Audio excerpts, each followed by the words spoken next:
Hi guys, आज हम बनाएंगे टमाटो सूप। और कोई ऐसा वैसा टमाटो सूप नहीं हम बनाएंगे प्रोफेशनल क्वालिटी का अच्छा सा thick rich creamy tomato soup बनाएंगे। उसके लिए पहले हम लेंगे 2.5 kg टमाटोज। ये फ्रेश टमाटोज हैं, अच्छे पके हुए। जितने आपको अगर इससे भी ज़्यादा पके हुए रेड अच्छे टमाटो मिल जाए अच्छी क्वालिटी के, वो ज़्यादा बेटर है। मुझे ये मिल पाए तो हम अभी इससे यूज़ करेंगे। सबसे पहला काम है, टमाटोज को हमने स्लाइस करना है, प्रेप करना है। उसके लिए पहले टमाटोज़ की हम जो ये टॉप पार्ट है इसको हम अलग कर लेते हैं और टमाटोज़ को हम बस 2 हिस्से में काट लेते हैं। ज़्यादा कुछ नहीं करना है, ये करना है। इनको हम एक सेपरेट बाउल में रख लेते हैं। जितने पके हुए टमाटो होंगे उतना अच्छा है। ज़्यादा चॉप नहीं करना है क्योंकि अभी बाद में पकेंगे। हमें इनको बस इतना काटना है कि खुल जाएं और इनके अंदर सीजनिंग आराम से जा सके। अब जल्दी से ज़रा ये सारे के सारे टमाटो जो हैं मैं इनको चॉप कर लेता हूँ, काट लेता हूँ और मिलते हैं आपको दूसरी साइड पे जल्दी से चॉप करने के बाद।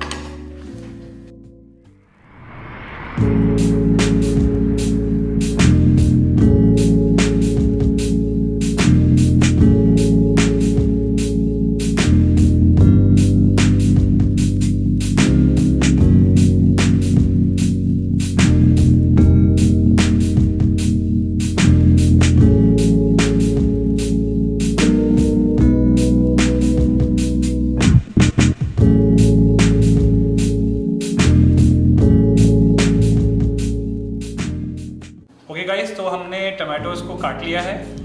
इनको 2 हिस्सों में काटना था, वो वाला काम हो चुका है। अगला प्रेप वर्क जो है इसके बाद वो है अनियंस और गार्लिक।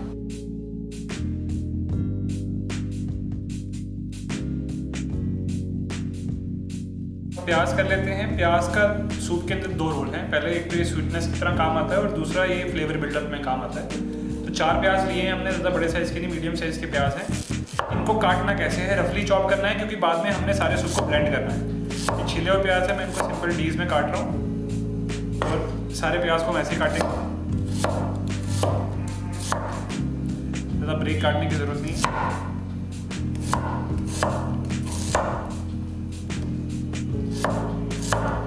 रफली चॉप।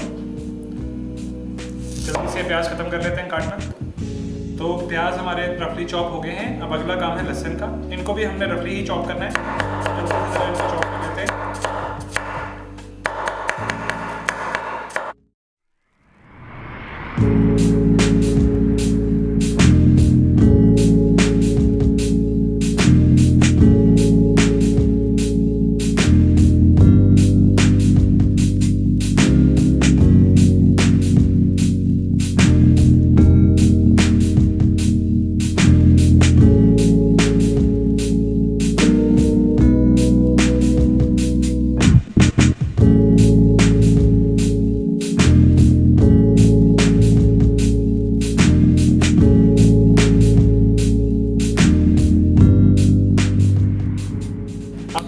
बड़े बर्नर पे, आपके जो गैस का सबसे बड़ा बर्नर है उस पे हाई हीट पे एक बड़ा सा कंटेनर रख दीजिए जिसमें हमने सूप पकाना है आपका, जिसमें सूप बनना है। और इसके अंदर थोड़ा सा हम ऑलिव ऑयल डालेंगे, करीबन 2 टेबलस्पून। और साथ ही साथ हम डालेंगे 100 ग्राम बटर। ध्यान से डालिएगा। अब हमने इसको पिघलने देना है। ऑलिव ऑयल डालने का रीज़न जो है, फ्लेवर तो है ही है, बट फ्लेवर मोस्टली इसके अंदर बटर की वजह से आना है। ऑलिव ऑयल की वजह से बटर जो है वो जलेगा नहीं।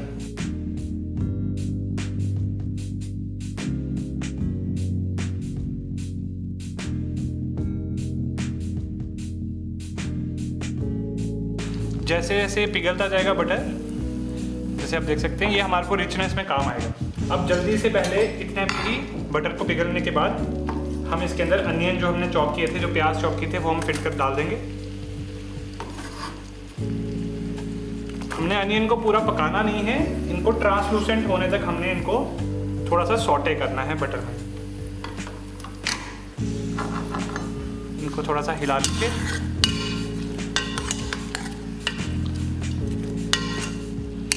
जैसे आप देख सकते हैं, बिल्कुल आराम से मीडियम हीट पे बटर में इनको सॉटे होने दीजिए। इसमें कोई 4-5 मिनट लगेंगे जब तक प्याज आपका ट्रांसलूसेंट ना हो जाए, मतलब कि थोड़ा बहुत इसके अंदर से जो कलर है वो ट्रांसपेरेंट होना शुरू हो जाए।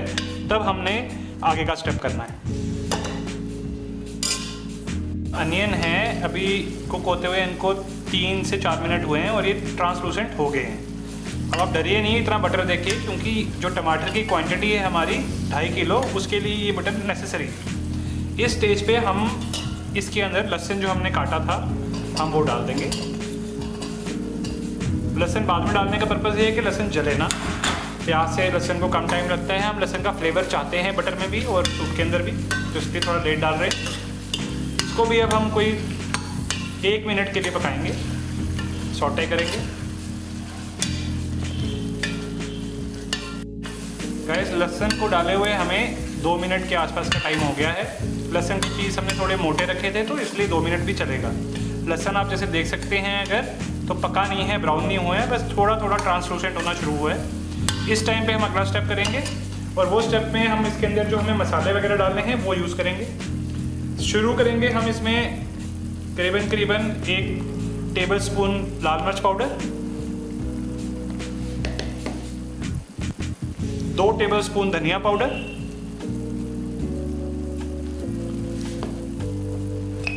1 टेबलस्पून जीरा पाउडर,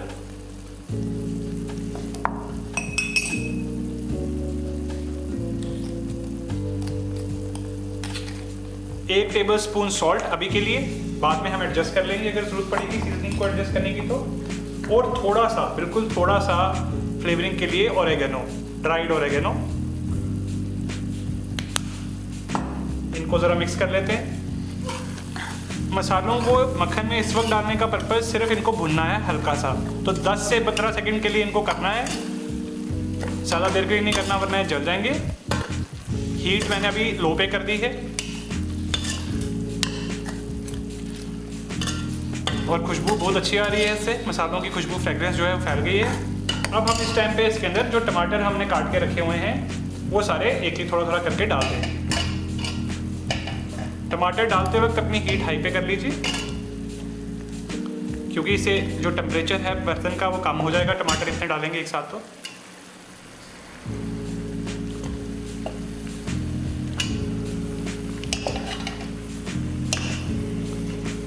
थोड़ा केयरफुली डालिएगा, आपको मेरी तरह ये उठा के कसरत करने की ज़रूरत नहीं है, आप थोड़ा थोड़ा करके नीचे रख के भी डाल सकते हैं। बट एक बार सारे टमाटर डल जाएंगे, हमें बस इनको थोड़ा सा बीच में लाइटली प्रेस करना है इस तरह, ज़्यादा कुछ नहीं करना है अभी, क्योंकि अभी पूरा भरा हुआ है। इसको हम कोई 15-20 सेकंड के लिए ऐसे ही छोड़ दें, हाई हीट पे रखें। अब ये मेरे ख्याल में हमें 3 से 4 मिनट हो गया है टमाटोज़ को रखे हुए अंदर एक हाई हीट पे। काम कुछ नहीं करना है, जैसे आप देख सकते हो मैं इनको हिला भी नहीं सकता, या अच्छी तरह भरे हुए हैं। इनको बेसिकली अपने ही जूसेस में पकने देना है, धीरे धीरे करके ये गलना शुरू होंगे और दबना शुरू होंगे। हम ज़्यादा से इनको थोड़ा थोड़ा करके दबा सकते हैं, कोशिश कर सकते हैं अगर इनको हिला के मिक्स करने की ऊपर नीचे, तो वो हम ट्राई कर सकते हैं। हीट मीडियम पे कर दी है मैंने, फिर से हीट मीडियम पे करने का रीज़न ताकि नीचे कुछ जले ना। बट टमाटोज जो हैं अपना पानी छोड़ने शुरू हो चुके होंगे अभी तक, तो जलने वाला कोई इशू बनेगा नहीं। थोड़ा सा मैं हिलाने की कोशिश कर रहा हूँ, अगर नहीं भी होता तो उसमें कोई प्रॉब्लम नहीं है। आप 10-15 मिनट वेट करेंगे, उसके बाद ये खुद ही अपना पानी छोड़ने की वजह से नीचे बैठना शुरू हो जाएगा। बस दबाइए इनको और वेट करिए। हीट इस टाइम पे हमें मीडियम से लो पे रखनी है, लो से मीडियम पे।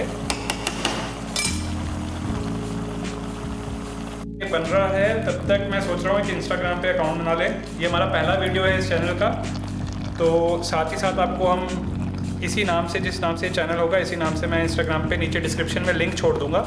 तो जल्दी से ज़रा एक बार इंस्टाग्राम अकाउंट बना के देखते हैं। मैं थोड़ा नाड़ी हूँ इस चीज़ में, तो let's try. Please profile photo डालनी है, इसी की डाल लेते हैं।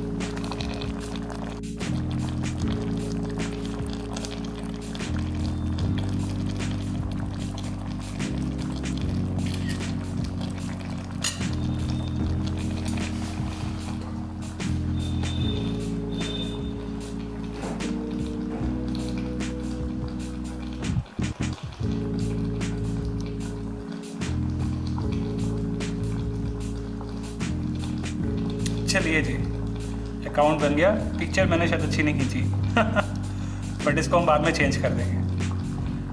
तो ये है हमारा Instagram account, L likes to cook, please follow. और हम इसमें कोशिश करेंगे आपको रेगुलर कंटेंट डालने की। जब 15 मिनट हो गए हैं इसको पकते हुए, आप देख सकते हैं नीचे काफ़ी पानी छोड़ दिया है टमाटरों ने। एक बार इसको हिला लेते हैं। ये प्रोसेस स्लो और थोड़ा सा लंबा है, आपको इसमें कम से कम भी 50 मिनट से 1 घंटा लग सकता है, पर उसी तरीके से टमाटर की असली जो स्वीटनेस है, जो नेचुरल फ्लेवर है, वो बाहर निकल के आता है। इनको हमने अपने ही जूसेस में पकने देना है, कुछ नहीं करना है, बस बीच बीच में थोड़ा हिला दिया और पकने दिया। इस टाइम पे हम इसके अंदर थोड़ा सा हीट बढ़ा सकते हैं फिर से, क्योंकि अब नीचे लिक्विड इकट्ठा हो चुका है। तो मैं हीट अब फिर से मीडियम से हाई के बीच में कर रहा हूँ ताकि ये जल्दी से पक जाए। इसको अभी 15 मिनट हुए हैं, कम से कम 40 मिनट और पकाना है ऐसे। तो हमें टमाटोज़ को अब सिमर पे मीडियम हीट पे पकाते हुए आधा घंटा हो चुका है। आधे घंटे के बाद आप देख सकते हैं कि पानी काफ़ी छोड़ दिया है टमाटोज़ ने। इस टाइम पे हम इसकी हीट जो है वो लो पे कर देंगे और इसको हमने बस इसी के अपने जूस के अंदर, टमाटो के अपने रस के अंदर इसको पकने देना है टमाटोज़ को,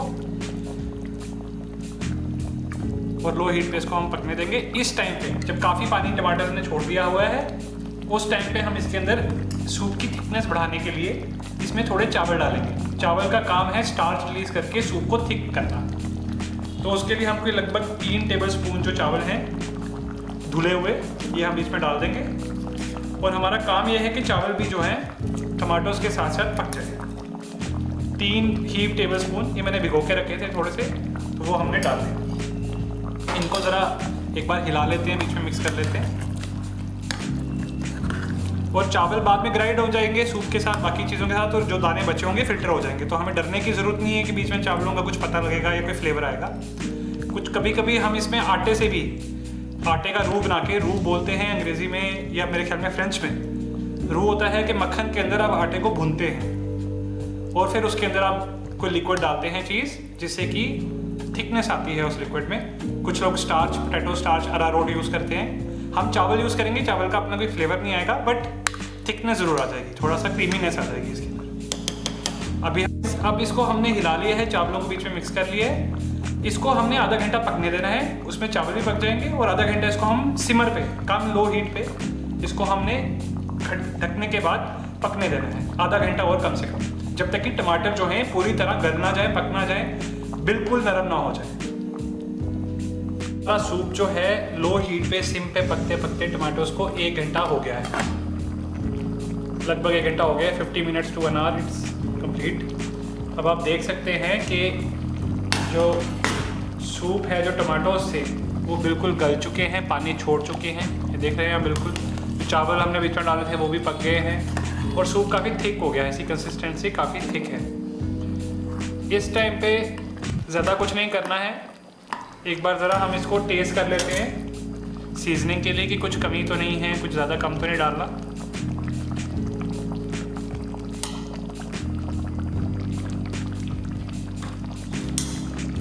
नमक की ज़रूरत है मुझे, तो एंड में एक बार फिर टेस्ट करेंगे, लेकिन अभी के लिए 1 चम्मच नमक पूरा डाल देते हैं अंदर।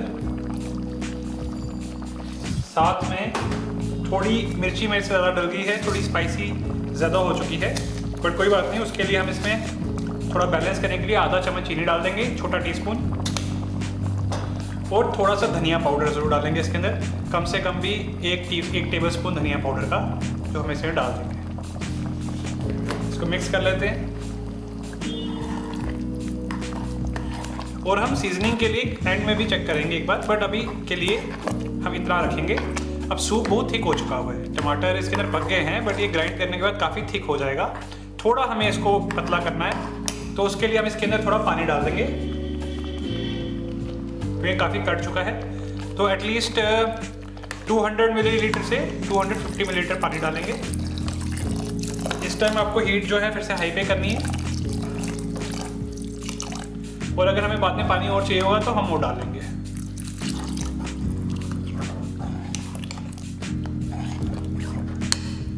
इसको एक बार सिमर पे लाते हैं और फिर इसके बाद इसको हम प्रोसेस करेंगे, इसको फूड प्रोसेसर में ब्लेंड कर देंगे ताकि ये बिल्कुल प्योरे बन जाए। अगर आपके पास हैंड ब्लेंडर या इमर्शन ब्लेंडर है तो आप सीधा जिस पॉट में आप सूप को पका रहे थे अभी तक, आप सीधा उसके अंदर वो हाथ से ब्लेंड करके वहाँ पे ही उसकी प्योरे बना सकते हैं। मेरे पास वो नहीं है, मेरे पास एक छोटा फूड प्रोसेसर है। इसमें सूप को आपने थोड़ा ठंडा करके डालना है, वरना सूप कभी कभी बाहर आ जाएगा जब आप ब्लेंड करते हैं। मैं इसको इसके अंदर प्रोसेस करूँगा। ये सारा सूप में से कुछ पोर्शन जिसमें फिट हो सकता था मैंने इसमें डाला है, इसको कवर करेंगे और इसको हमने ब्लेंड करके प्योरे करना है। प्योरे करते हैं इसको, बिल्कुल फाइनली प्योरे करना है। पहले थोड़ी पल्सेस कर लें और फिर पल्स के बाद एक बार लगातार चलाते हैं।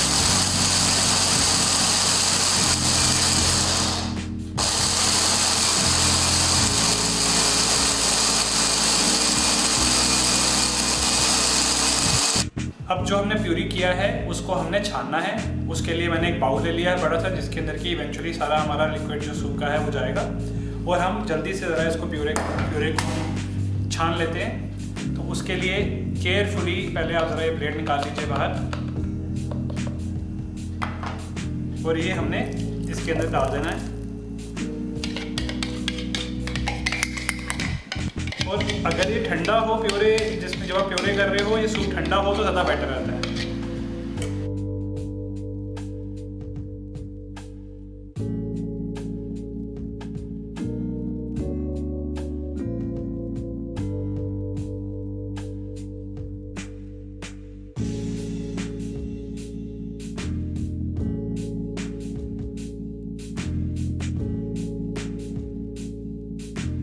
जब आप पूरा का पूरा इसके अंदर से प्योरे में से पानी निकाल लोगे, इसका जूस निकाल लोगे, सूप निकाल लोगे, तो एंड में ये रह जाएगा। ये आपके बीज हैं, टमाटर के छिलके हैं और बाकी रफेज जो कि हमारे को सूप में नहीं चाहिए, इसको हम फेंक देंगे। और ऐसे ही हम बाकी सूप के साथ भी उसको प्योरे बना के फिल्टर कर लेंगे सिप में से, और हमारे को एंड में इस टाइप की बिल्कुल क्लीन प्योरे, बिल्कुल सूप जो स्मूथ सिल्की सूप है वो मिल जाएगा। और उसके आगे का प्रोसेस हम इसके बाद करेंगे। हमने छान लिया है अपने टमाटो सूप की प्यूरे को और आप जैसे आप देख सकते हैं ये बिल्कुल ही स्मूथ थिक सूप बन चुका है। इसमें अगर हमें पानी डालने की और ज़रूरत होगी तो वो हम डालेंगे, बट वो एंड में देखते हैं अगर इसको पतला करना होगा तो पानी हम बाद में डालेंगे। बट उससे पहले मैं ज़रा इसको एक बार चखना चाहता हूँ सीजनिंग के लिए। और सीजनिंग के लिए चखना इसको हमें बार बार पड़ेगा, क्योंकि सूप को जितनी बार हम कोई स्टेप से निकलेंगे तो उसका टेस्ट थोड़ा चेंज होएगा और फाइनल प्रोडक्ट जो होएगा, फाइनल जो टेस्ट होएगा, वो जब सारा प्रोसेस कंप्लीट हो जाएगा उसके बाद हम चेक करेंगे। अभी के लिए टेस्ट करते हैं। ठीक है, मुझे इसमें कुछ चीज़ों की ज़रूरत अभी और लग रही है। हम इसमें 1 टेबल स्पून धनिया पाउडर और डालेंगे। 1 टीस्पून हम इसके अंदर गरम मसाला भी डालेंगे। 1 टीस्पून हम इसके अंदर जीरा पाउडर डालेंगे और 1 टेबल स्पून हीप्ड भरा हुआ टेबल स्पून हम नमक का डालेंगे, क्योंकि सॉल्ट की इसमें ज़रूरत है। अब इसको हम टेस्ट एक बार मिक्स करके टेस्ट फिर से कर लेते हैं। और जितनी बार आपको टेस्ट करने की ज़रूरत है उतनी बार टेस्ट कीजिए। और मैंने अभी इस जो सूप की प्यूरे है, जो ये सूप है, इसको मैंने मीडियम हीट पे रखा हुआ है फिर से गर्म करने के लिए, क्योंकि ये ठंडा हो गया था जब हमने इसको छानना था, तो इसको हमने फिर से गर्म होने के लिए रखा हुआ है। और थिकनेस जैसे मैंने आपको बताया कि अभी इसकी ज़्यादा है काफ़ी, बट हम इसके अंदर अब एक बार क्रीम डालेंगे, हैवी क्रीम जो आपकी व्हिप क्रीम होती है, मलाई। तो ये हम इसके अंदर डालेंगे करीबन 100 मिलीलीटर।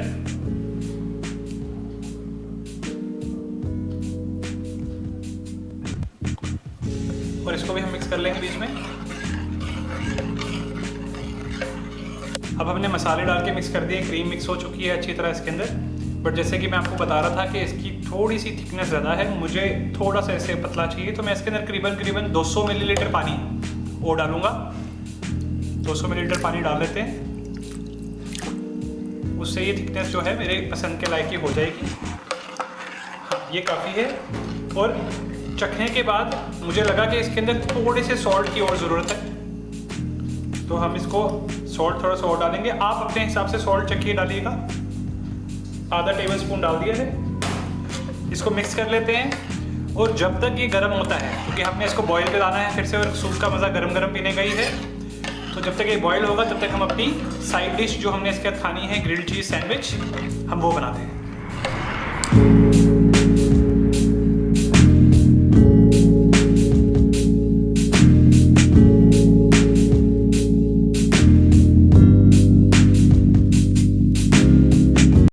सूप हमारा तैयार है, अब उसको हम फिर से गर्म कर रहे हैं।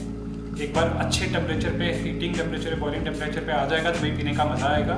जब तक हमारा सूप गर्म हो रहा है, हम इसके साथ, सूप के साथ जो खाने वाली बेस्ट चीज़ है, जो साइड डिशेस के साथ सबसे अच्छी चलती है मेरी नज़र में, हम वो बना लेते हैं, और वो रहती है ग्रिल्ड चीज़ सैंडविच। तो ग्रिल्ड चीज़ सैंडविच के लिए मैं यूज़ कर रहा हूँ आज सिंपल प्लेन आपकी जो फैक्ट्री मेड ब्रेड होती है, वाइट ब्रेड लेंगे, चीज़ लेंगे, ये भी आपका ग्रेटेड चीज़ है जो पिज़्ज़ा मिक्स चीज़ का बाज़ार में आमतौर पे मिलता है, ये वो है।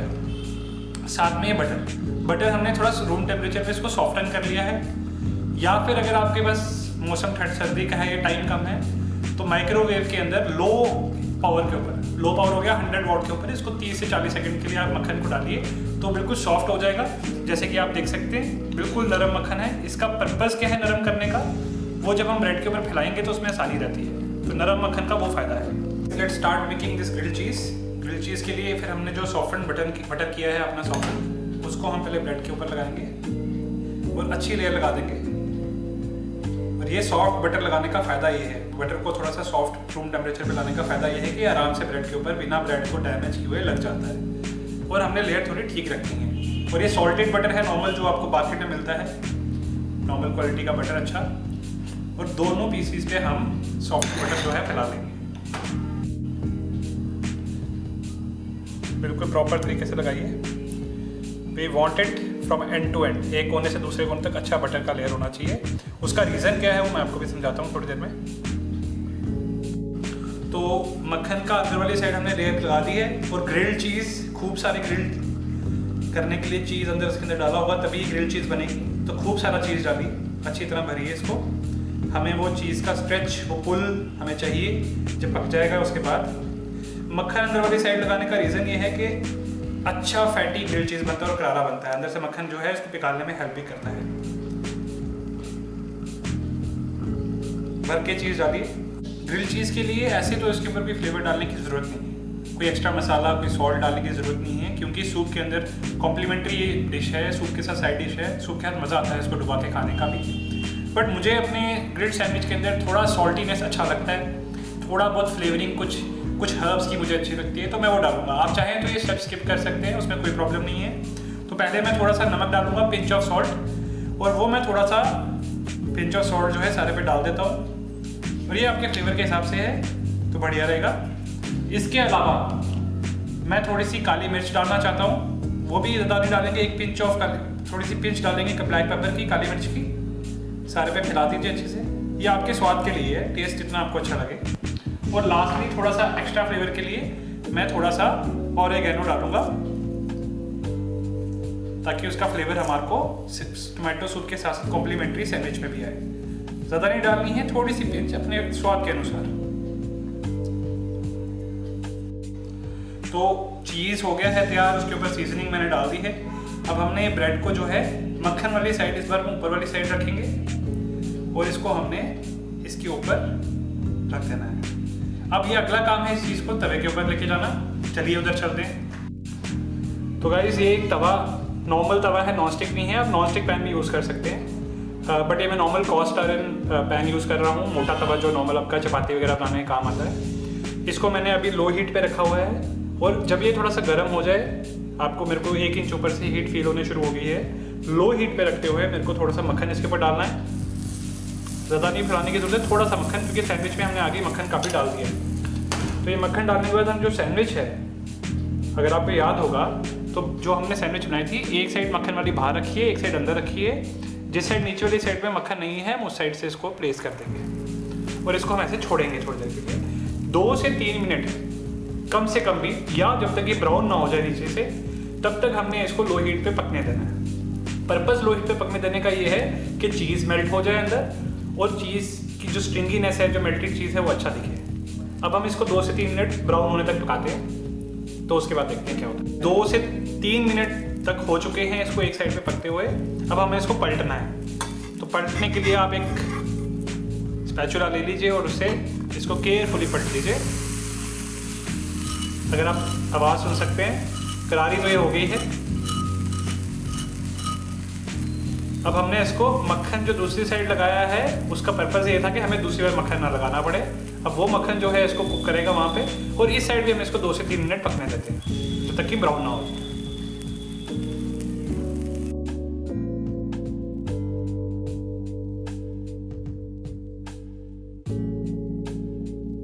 तीन मिनट दूसरी साइड को भी हो गए। अब ज़रा देखते हैं कैसी ब्राउनिंग हुई है, कैसी क्रस्ट बनी है दूसरी साइड से। क्या बात है। अब मैं इसको 10-20 सेकेंड के लिए थोड़ी सी हाई हीट पे दोनों साइड पे फिर से पका दूंगा, थोड़ा सा एक्स्ट्रा ब्राउन करने के लिए, क्योंकि मुझे मज़ा आता है ब्राउन करारी खाने का। और चीज़ अंदर से मेल्ट हो चुकी है लो हीट पे पकाने की वजह से। तो 15 से 20 सेकेंड एक साइड पे हाई हीट पे। थोड़ा सा आप देख रहे हैं स्मोक भी निकलना शुरू हो गई है, बट ज़्यादा नहीं करना है, 15 से 20 सेकेंड एक्स्ट्रा क्रिस्पीनेस के लिए फाइनली। और 10 सेकेंड इस साइड पे कर लेते हैं। और अब मैं सेक हीट जो है बिल्कुल लो पे कर दी है फिर से, और हम इसको निकाल लेते हैं। तो ये हमारी ग्रिल्ड चीज़ सैंडविच हो गई है रेडी। इसको जब भी काटना है हमेशा इसको आपने डायगनली काटना है, क्योंकि मज़ा तभी आता है ग्रिल्ड चीज़ का। हम इसको नॉर्मल बाइट करेंगे तो चीज़ फुल निकलेगा, बट पहले हम इसको डायगनली काट के देख लेते हैं। और काटने के बाद एक बार आप ज़रा क्रॉस सेक्शन देख लीजिए।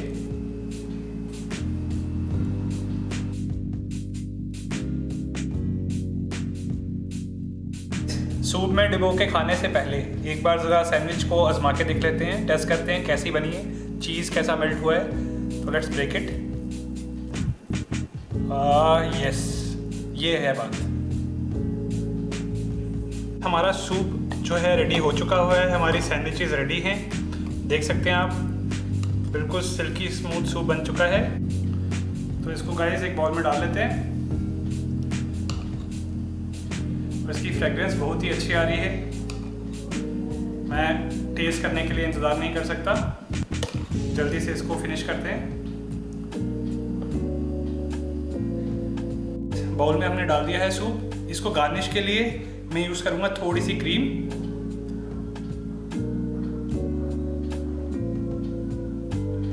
और थोड़ा सा धनिया, फ्रेश कटा हुआ धनिया, थोड़ा सा गार्निश के लिए। और ये हमारा सूप तैयार है। इसके साथ हमने सैंडविचेस बनाए हैं और ग्रिल्ड चीज़ सैंडविचेस भी हमारे रेडी हैं। अब हम इनको करेंगे टेस्ट। ये सूप बनाने में टाइम ज़रूर लगता है, but I do hope you like the video. जहाँ तक बात रही सूप की, it is very tasty. I assure you, अगर आप घर पे ये रेसिपी फॉलो करके ये सूप बनाएंगे तो ये डेफिनेटली आपको बहुत पसंद आएगा। जो ग्रिल्ड चीज़ सैंडविच है उसको इसके अंदर डुबा के खाने का मज़ा बहुत आता है। ग्रिल्ड चीज़ सैंडविच नहीं बनाने का टाइम तो सिंपल ब्रेड टोस्ट बना के इसके अंदर डुबा के खाइए, या ऐसे ही एंजॉय कीजिए। बाकी मैं और भी रेसिपीज बनाते रहूँगा। I will upload new videos. कोशिश होगी हर हफ्ते आपको एक नई रेसिपी दिखाऊं। आप प्लीज़ लाइक, सब्सक्राइब कीजिए और शेयर कीजिए अपने फ्रेंड्स को। मिलते हैं अगले वीडियो में।